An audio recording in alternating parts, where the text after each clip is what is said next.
Saúde a igreja com a paz do Senhor. Amém? A gente fica imaginando a correria do dia a dia. O sábado é um dia gracioso, onde trabalho, estudo, viagens não nos incomodam. Porque esse dia é reservado especialmente em dedicação em adorar ao Senhor Deus e estar se confraternizando com a família e com a nossa irmandade. Mas os cultos de quarta é muito complicado por conta da correria do dia a dia. E Deus conhece muito bem. Você sabe o porquê você está aqui.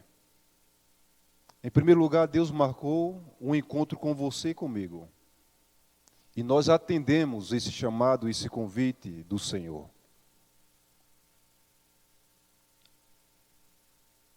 Você veio aqui porque espera ouvir algo que faça com que você motive e continue nesta caminhada que não é fácil.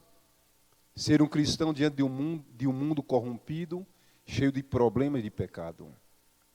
E para falar em pecado, nós não temos nenhuma culpa por nascermos com esta natureza. E Deus sabe muito bem que nós não somos culpados. Agora, nós temos culpa diante dos nossos pecados, da execução. Mas a natureza que carregamos, não temos culpa. É por isso que eu penso e analiso o seguinte: Deus é o Deus de várias chances. Deus é o Deus de várias oportunidades. Deus não é um Deus carrasco. Não é um Deus que é um Deus acusador. Deus é um Deus que dá a oportunidade, mesmo que o ser humano caia 1000 vezes. Mas Ele é poderoso para levantar e para dar o perdão. Porque estamos mergulhados em um mundo cheio de pecado. Deus, Ele criou o mundo com tanta perfeição, o homem dotado de sabedoria. E por que o mundo se encontra desta maneira? Saímos para o trabalho, saímos para vir à igreja e não temos certeza de voltar.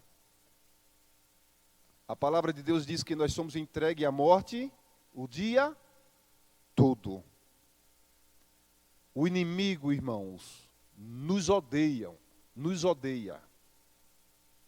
O inimigo odeia você e fará o impossível para desviar tua mente do céu. Fará o impossível para ocupar a nossa mente com as coisas deste mundo. São tantos os problemas que enfrentamos que parece que não iremos suportá-los. Mas Deus, irmãos, é um Deus de vitória. E se essa noite você veio aqui, Deus irá dar a você aquilo que você necessita, não aquilo que você precisa. Deus vai dar uma mensagem a você, não aquela que você gostaria de ouvir, mas aquela preparada pelo céu. E neste momento eu convido a vocês a folhear a palavra do Senhor em Mateus capítulo 8. Mateus capítulo 8. Nós estudaremos agora, nós iremos fazer uma reflexão na palavra do Senhor, estudando a história desses dois personagens. Amém? E queremos dizer aos nossos amigos que fiquem à vontade. Deus também tem uma bênção especial para derramar sobre a sua vida. E este é o seu lugar, você veio para o lugar certo, adorar o Deus certo e ouvir a mensagem certa. Oremos ao Senhor. Poderoso Senhor, Criador dos céus e da terra. Estamos cansados, estamos passando por problemas, por dificuldades, Mas assim mesmo, Senhor Deus, essas coisas não nos impediram de nos encontrar com o Senhor neste lugar santo. Prepara o nosso coração, a nossa mente, para ouvirmos a mensagem do céu preparada pelo Senhor. Faz de mim um instrumento, Senhor Deus, em Tuas mãos, para falar aquilo que o Senhor deseja aos nossos corações. Derrama sobre nós, Senhor Deus, o poder do Espírito Santo. E ao sairmos aqui, saiamos preenchidos pelo poder da Tua palavra. Fala aquilo que nós precisamos ouvir, Senhor Deus. E que a nossa vida, mais uma vez, seja moldada. Nós te oramos e agradecemos por Jesus. Amém. Mateus capítulo 8, versos do 1 por diante diz: Ora, descendo ele do monte, grandes multidões o seguiram. E eis que um leproso, tendo-se aproximado, adorou, dizendo: Senhor, se queres, podes purificar-me. E Jesus, estendendo a mão, tocou-lhe, dizendo: Quero ficar limpo. Imediatamente ele ficou limpo de que, irmãos? Da sua lepra. Havia algo em Jesus que as multidões tinham prazer de estar aonde ele estava.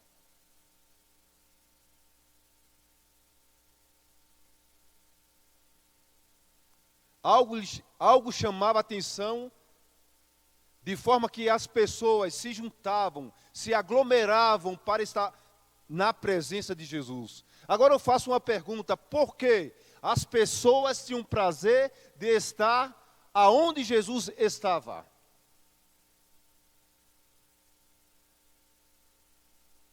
O que impactava as pessoas por estar aonde Jesus estava? Se nós observarmos, irmãos, nos versículos anterior ao capítulo 8, no verso 29, a palavra do Senhor diz: porque ele as ensinava como quem tem o que, irmãos? Autoridade, e não como os escribas. As pessoas estavam aonde Jesus estava, porque em suas palavras havia poder, em suas palavras havia esperança, em suas palavras havia vida, havia perdão. E estando com Jesus havia claramente uma transformação.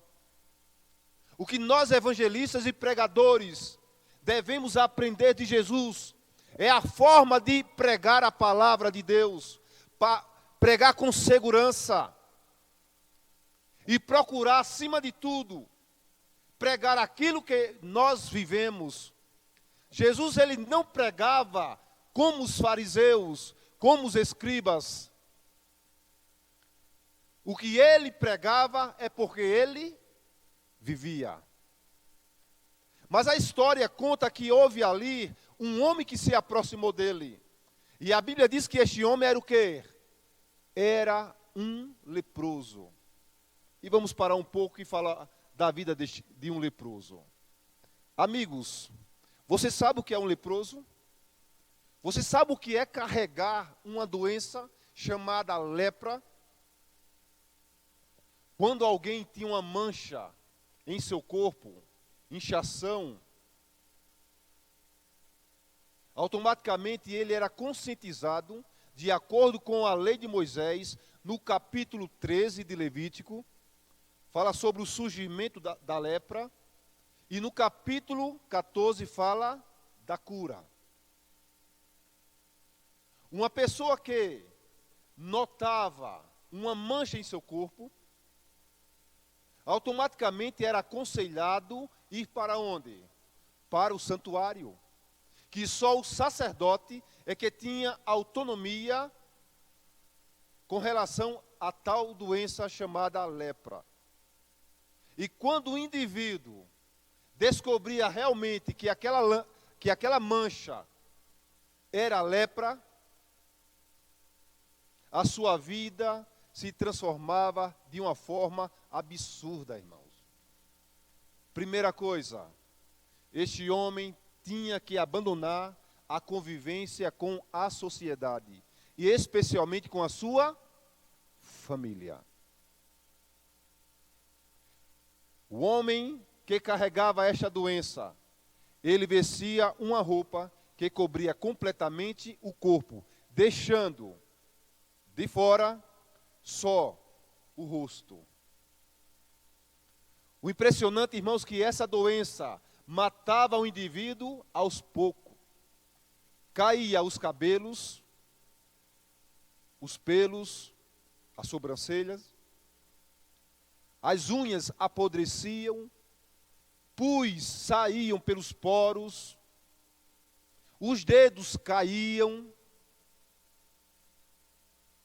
fragmentos de carne, literalmente, caíam do corpo da vítima. E quando esta pessoa que estava a carregar essa doença, estava prestes a se aproximar de alguém, tinha que tocar o quê? Um sino. E dizer, imundo, imundo. Era uma pessoa desprezada, rejeitada pela sociedade. E alguns comentaristas bíblicos dizem que, quando um leproso passava por uma rua, em que uma pessoa estava prestes a comprar até mesmo um ovo, esta pessoa não comprava um ovo, por causa da contaminação. Outros comentaristas falam que, quando o leproso se aproximava das pessoas, as pessoas pegavam madeiras para arremessar contra ele. Era completamente uma humilhação, uma pessoa que tinha essa doença. E outra coisa, amigos e irmãos, o resultado dessa doença, de acordo com os judeus, era o quê? Era a mão de Deus pesando sobre o leproso. Assim eles criam, por conta de seus pecados. O leproso abandonava a sociedade, o seu lar, e iria para um lugar chamado leprosário, o Vale dos Leprosos. Ali ficava confinado. As pessoas que alimentavam os leprosos deixavam o alimento à distância para não ser contaminado, porque essa doença era contagiosa, pegava no ar. E não existia tanta tecnologia e conhecimento na área da ciência. Podemos dizer que era um câncer. A pessoa já tinha em sua mente que iria o quê, irmãos? Morrer. Não existia esperança para um leproso. Tinha convicção que iria morrer. As esperanças acabavam. Mas, amigos, o que me impressiona de Jesus Cristo é que ele passou por cima de todas as tradições estabelecidas pelos homens para salvar. E quando este homem, que era rejeitado pela sociedade, se aproximou de Jesus Cristo, ele não pediu para ser curado. Mas antes de continuar com a história, eu quero dizer alguma coisa a vocês, irmãos, que quando o ser humano deseja se aproximar de Jesus, ele tem que passar por muitas dificuldades até chegar lá. Por exemplo, quando a gente olha para aquela mulher que havia 12 anos com uma hemorragia, o que estava impedindo que aquela mulher se aproximasse de Jesus? O que era? Era propriamente a sua doença? É claro, é evidente que não. Porque ela pensava, se eu conseguir tocar na orla de Jesus Cristo, na roupa dele, eu serei o quê? Curada. Ela só pensou. Mas ela não ficou só no pensar, ela agiu. Ela foi ao encontro, passou por entre a multidão, até chegar Jesus, se jogar e tocar em sua orla, e assim foi estabelecida a sua saúde. Amém? Aí a gente olha agora para um homem chamado Zaqueu, que não tinha condição de se aproximar de Jesus por causa da sua estatura e por causa da multidão. E o que me chama a atenção é que, quando Jesus ele olha para uma multidão, ele não está olhando simplesmente para a aglomeração de pessoas. Ele está olhando para você. Ele está olhando para mim. Porque dentre a multidão, cada pessoa é importante para ele. Amém, irmãos? E outra coisa, em meio à multidão, em meio a uma multidão, Jesus ele sabia, entre aquelas pessoas, quem estava realmente com o coração sincero. Em meio de uma multidão, Jesus olhou para onde, irmãos? Para cima. E quem estava lá? Pendurado? Zaqueu. Em meio a uma multidão, você vê quem? Uma mulher doente. Em meio à multidão, você vê quem? Jairo, implorando Jesus para que a saúde da sua filha fosse restabelecida. Você nota, irmãos, a importância que cada indivíduo tem para com o Senhor? Olhe para você e não se despreze. Não saiam loucos por conta de problemas, dificuldades, até mesmo de pecado. Saiba que existe um grande Deus que cuida, que protege e quer o melhor para você. Não viva desesperado, desesperançado na vida. Deus tem um plano muito importante e especial para você. E você precisa crer na providência divina. Em Isaías 41, verso 10 diz: não temas, porque eu sou contigo. Não te assombres, porque eu sou teu Deus. Eu te fortaleço, e te ajudo, e te sustento com minha destra fiel. Amém? E em meio de uma multidão, Jesus sabia que alguém iria se aproximar dele. E quando se aproxima dele, ele não pede a cura física. O que é que ele faz? A Bíblia diz que ele adora. Adorar é se ajoelhar, é se prostrar. E aquele leproso, enfermo, que estava sem esperança, mas sabia muito bem dos noticiários da vida de Jesus Cristo, o que ele era capaz e fazia na vida das pessoas de bom, com certeza, aquele rapaz pensou, se Jesus foi capaz de curar tantas pessoas, possivelmente ele será capaz de restabelecer a minha saúde. Portanto, tudo para mim acabou, só resta agora uma solução, e a solução é se aproximar de Jesus Cristo. E quando ele se aproxima, ele adora e não pede para ser curado. Ele diz o que, irmãos? Se tu queres, podes o que, irmãos? Me curar. Amigos, nós aprendemos aí uma coisa. É a questão da oração. Sabe por que as pessoas estão fracas? Sabe por que muitas pessoas abandonam a fé? É por falta de relacionamento com Deus. Se tivéssemos mais contato com o Senhor, a nossa vida seria completamente diferente. A nossa fé não seria vacilante, irmãos. E na maioria das vezes, a nossa fé vacila, porque ainda o nosso relacionamento com Deus não é firme. E ao se ajoelhar e falar, se tu queres, pode purificar-me. Parece que aquele homem, ele ouviu o sermão do monte, que começa no capítulo 4 e vai até o capítulo 8. Muitas vezes quebramos a cara, irmãos. Sabe por quê?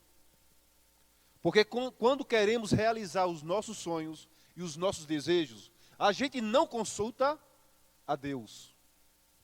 A gente não pede a providência divina para saber se ele deseja ou não, se a gente vai ou não realizar aquele desejo e sonho. A gente quer fazer as coisas do nosso jeito, e assim quebramos a cara. E Jesus tem ensinado no Sermão do Monte a você e a mim, a oração do Pai Nosso. E ao final da oração, o que é que diz? Seja feita o quê? A tua vontade. E aquele leproso, quando se aproximou de Jesus, disse, se tu queres, pode purificar. Jesus tinha poder ou não tinha para restaurar, restabelecer a saúde daquele homem? Tinha. Se essa noite você está com problema, com dificuldade, eu não sei o tamanho do problema e da dificuldade que você está enfrentando. Eu quero te dizer uma coisa, seja perseverante na oração. Não desanime. Não jogue a peteca. Se agarre no braço potente do Senhor. Ele é poderoso para restabelecer a tua saúde e resolver qualquer problema que você tenha passado ou está passando. Deus é poderoso para dar a vitória a você e a mim. E veja uma coisa impressionante no Antigo Testamento. Um homem também que tinha uma lepra, chamado Naamã. Naamã, ele não fazia parte, ou seja, ele não era um membro da família israelita. Ele era um sírio, irmãos. Era um pagão. Era o comandante da Síria, do exército da Síria. E eles venceram a guerra contra Israel. E levaram uma garota, uma jovem. E essa jovem estava servindo a sua casa. E essa jovem soube realmente da enfermidade que Naamã estava, que era justamente a lepra. E aquela jovem olha para sua senhora e disse, olha, seria tão bom se o meu Senhor fosse até tal cidade, e ali encontraria quem, irmãos? O profeta. E quando a esposa de Naamã ouve aquela jovem falando do profeta, rapidamente leva a notícia para ele. E ele vai até o rei, pede liberação, o rei prepara uma carta a enviar para o governo de Israel. Amigos, é impressionante a forma de Deus trabalhar. E o rei de Israel temeu, porque o rei tinha mandado uma carta. E soube disso Eliseu. Eliseu disse, por que você está com medo? Deixa ele vir. Ele vai ver que Israel realmente tem um Deus. E quando Naamã chega com a sua comitiva até Eliseu, a minha pergunta é, Eliseu atende pessoalmente a Naamã? Não, irmãos, não atende. Olha que ousadia de Eliseu. Olha que desrespeito. Pensava Naamã. Ele manda o mensageiro. Olha, fala para Naamã que ele se deseja ser curado. Mergulhe aonde, irmão, 7 vezes? No Rio Jordão. E Naamã ficou agora bravo, irado. Ele não veio me receber e manda eu tomar banho 7 vezes, mergulhar no Rio Jordão? Não tem um rio melhor do que este? Porque ele não pediu para eu tomar banho, mergulhar nesse rio. Mas a ordem foi que ele deveria mergulhar quantas vezes? 7 no Rio Jordão, não era em outro rio. E voltou triste. E os seus soldados disseram, olha, rei, será que é uma coisa tão difícil o senhor mergulhar 7 vezes? Faz o que ele está pedindo. E quando Naamã obedecem a ordem de Eliseu, 7 vezes ele é o que, irmãos? A minha pergunta agora é, Naamã era israelita? Não, era um pagão. Se Deus ele foi capaz de abençoar e de curar um pagão, imagine você e a minha pessoa. Portanto, cada ser humano tem a sua especialidade para com o Senhor. Portanto, queridos amigos, nós devemos nesses últimos dias, mais ainda, ter um relacionamento estreito com o Senhor. Um relacionamento ininterrupto. Deus, ele tem prazer, quando o ser humano tem um prazer de se relacionar com ele. E quando este homem se prostrou, disse, se tu queres, a Bíblia diz que Jesus fez o que, irmãos? Estendeu a mão. Ninguém poderia tocar em um enfermo de lepra para não ser contaminado. Eu quero te falar uma coisa, irmãos. Quem estava tocando naquele homem não era simplesmente um homem. Quem estava tocando naquele homem era o doador da vida. Era o Criador dos céus e da terra. Quem estava tocando naquele homem leproso era o Salvador do mundo. Era o Criador de todas as coisas. Quem estava tocando naquele homem enfermo era o Senhor Jesus Cristo. O único que pode restabelecer a saúde de alguém e resolver qualquer tipo de problema. Amém, irmãos? Portanto, creia, se entregue, se relacione a este Deus. Ele é poderoso para resolver qualquer tipo de problema que nós carregamos. E a Bíblia diz, irmãos, que quando Jesus, ele estende a mão, o que foi que ele falou? Para o verso 2. E eis que o leproso, tendo se aproximado, adorou, dizendo: Senhor, se queres, pode purificar-me. O 3. E Jesus, estendendo a mão, tocou-lhe, dizendo: quero, fica limpo. Imediatamente ele ficou limpo de quê, irmãos? Sua lepra. Não sei se você está passando por problema conjugal, problema familiar. Não sei se você está passando por problema de desemprego. Não sei se você está passando por problema amoroso. Não sei se seu esposo ou seus filhos estão mergulhados no mundo da delinquência, da droga, da bebida. Eu não sei qual o tipo de problema que você está passando. Eu só sei de uma coisa, que Jesus, ele é capaz de resolver os seus problemas. Quando as pessoas com o coração sincero vão a Jesus Cristo, ele jamais lançará fora, mas ele cuidará da melhor maneira possível. E essa noite Deus quer que nós, ao sairmos aqui, firmemos mais a nossa fé neste Deus. Ele é poderoso, irmãos. Ele só quer o melhor para você e para mim. Deus, ele nunca esquece do ser humano. Nada passa desapercebido desse grande Deus. É um Deus onipotente, um Deus onisciente e um Deus onipresente. Ele te ama. Você é muito importante para Ele. Jamais Ele deseja perder você.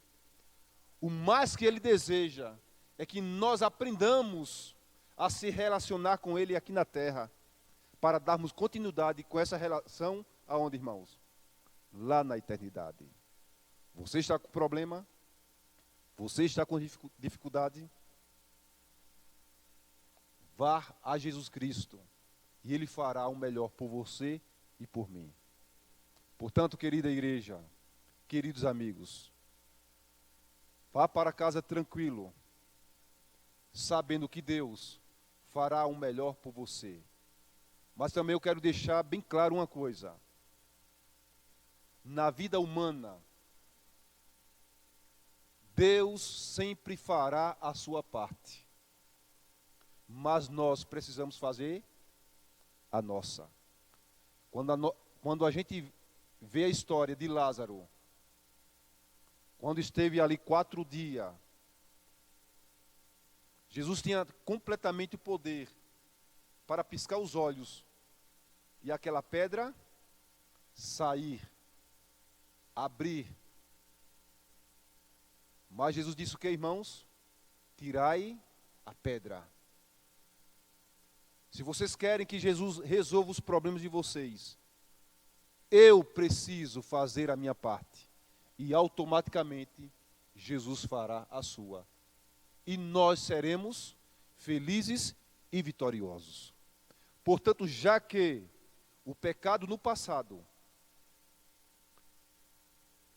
a culpa era do indivíduo porque tinha pecado contra Deus, eu digo a vocês, nem todo sofrimento que passamos é resultado de más escolhas que fazemos. Quando a gente olha para a vida de Jó, Jó tinha feito alguma coisa de ruim para sofrer, sim ou não? Não. Isso era o resultado de vivermos em um mundo de pecado. Mas Deus queria utilizar a vida de Jó para mostrar ao universo que injusto era Satanás. E Deus sempre foi e sempre será um Deus justo. Portanto, Deus pega o ser humano para mostrar ao universo a capacidade do amor ilimitado que Deus tem por todos nós. Mas tem alguns problemas que passamos, que o resultado é a nossa má escolha. Mas neste momento Deus quer que você e eu voltemos para os nossos lares, na certeza que tivemos um encontro com Ele, e que a mensagem que Ele transmitiu para nós, nos dê a certeza que em todos os momentos da nossa vida, Ele estará conosco. Ainda que ande pelo vale da sombra da morte, não temeremos mal algum, porque Deus está conosco. Essa noite você deseja que Deus resolva os seus problemas, levante a mão se você deseja. Portanto, você terá a vitória. Que nesta semana ainda, Deus realmente se manifeste da melhor maneira possível para fortalecer a nossa fé e o nosso relacionamento com Ele. Que Deus seja enaltecido em nome de Jesus. Amém? Fiquemos de pé e oremos ao Senhor. Poderoso Senhor, Criador dos céus e da terra, obrigado porque nós temos a Tua palavra em mãos. Quantos personagens bíblicos que eram desprezados, humilhados, até esquecidos pelas pessoas. O Senhor pôde ter um encontro com esses e transformar as suas vidas. A transformação que o Senhor fazia primordialmente era uma transformação espiritual, perdoando os seus pecados, e automaticamente o Senhor realizava o milagre físico. Por favor, Senhor Deus, nos ajuda nesta caminhada cristã a desenvolver mais ainda um relacionamento contigo. Por favor, Senhor Deus, perdoa todos os nossos pecados, restaura a nossa vida espiritual. Se nossos irmãos vieram a esta noite à tua casa de oração com tantos e tantos problemas, neste encontro, Senhor Deus, dá-lhe a cura e dá-lhe a vitória. Nos fortalece, Senhor Deus, que diante de qualquer circunstâncias, adversidades, que a nossa fé seja mais ainda firmada no Senhor. Essa é a nossa oração, o nosso pedido e agradecimento, em nome do Pai, do Filho e do Espírito Santo. Amém. Deus nos abençoe.